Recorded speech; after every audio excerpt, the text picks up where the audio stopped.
Gretchen from the Gundalow Company, and today I want to talk to you about how we navigate and find our way when we're out on the water. So obviously today I am not out in the water, I'm here in my own backyard, but I do have something, a tool that sailors and navigators and boaters have used in the past, and they still use today to help find their way. So open it up here. This here is what we call a nautical chart, and it's a little bit different than a map, but it's the same idea. So a map is something we might use on land that would help us find our way. Maybe it would have roads, road signs, town names on it.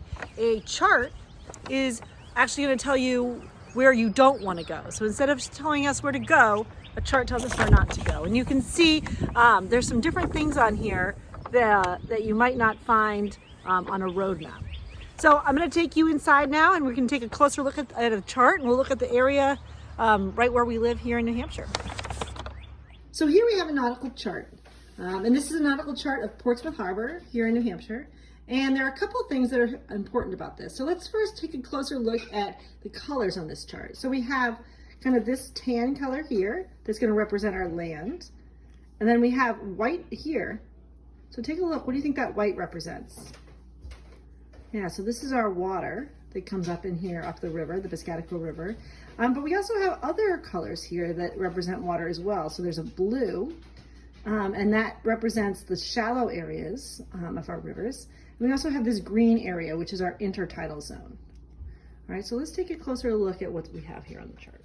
If you take a closer look, you can see in the white and the blue areas, you have a number of little numbers here. Okay, and those are going to represent our water depth. So we have, on this chart, this water depth is measured in feet. So we have some pretty deep water right here in the middle of our rivers. But as you get towards the edge and the shallower areas, you have lower numbers like 2 and 15 and 13. So if you were a boat and you were traveling in this area, it would be really important what it looks like below the water so you don't hit a rock. Something else that you might see on a nautical chart, if you look carefully, are these little diamond-shaped things. And these are going to represent buoys. When you get out in the river, there are no road signs telling you where to go. So we have different landmarks, either on land or in the water, that help people figure out where the boat is and where they're going. All right, now that I've shared with you a nautical chart and a couple of things on the chart, I want to show you some of the other tools that navigators and boaters use out in the water. So the first one is this. It might look familiar to you. You may have used something like this on land. You can see there's a couple things on here with letters and numbers, but this is called a hand-bearing compass. And the way this works is we use it on the boat to point either the way we're going or to point at objects on land, and it allows us to figure out which direction they are.